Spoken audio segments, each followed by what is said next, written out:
जेका असांजी coming month जी 9 तारीख़ जी हेयरिंग ॾिनी आहे। अॼु केस एडजंट थियो आहे। सरदारनि जो जेको वकील हुयो उहो एब्सेंट हुयो ऐं ही जेको असां डिले टैक्टिस ई आहिनि। हाणे हू कानून खां डिॼियल आहिनि, अदालतुनि खां डिॼियल आहिनि, उनजे करे इहे टैक्टिस यूज़ कया पिया वञनि।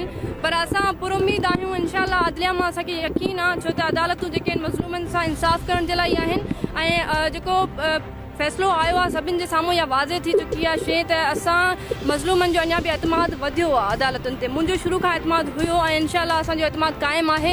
यकीन आहे त असांखे इंसाफ़ ज़रूरु मिलंदो। हीअ जागीरदार सरदार सिंध लाइ नासूर बणियल आहिनि। सिंध जी आवाम खे हिकिड़ो ख़ासि मैसेज ॾियणु चाहींदमि त हिननि जागीरदारनि खे तव्हां रिजेक्ट कयो, ॿाहिरि निकिरी करे आवाज़ बुलंद कयो, पंहिंजे ॿारनि खे तालीम ॾियो त हू जागीरदारनि जी ग़ुलामी न करनि, छो त हीअ असां सां ज़ुल्म करनि था। ऐं हिकिड़ी शइ बि वाज़े कंदमि त इनकलाब जेको ईंदो आहे उहो असांखां खून घुरंदो आहे, असांखां रतु घुरंदो आहे। असांजे घर में असां रतु ॾेई चुका आहियूं। अगरि इनकलाब जे लाइ मुंहिंजो खून जेको असां खपंदो त मां बि हाज़िर आहियां, पर जागीरदारनि ऐं सरदारनि खे असां इहो वाज़े मैसेज ॾींदासीं त सिंध जी आवाम तव्हांखे रिजेक्ट करे थी। सरदार मज़ीद खबरों और तफसीलात के लिए विजिट करें हमारी वेबसाइट www.awamiNewsHD.com।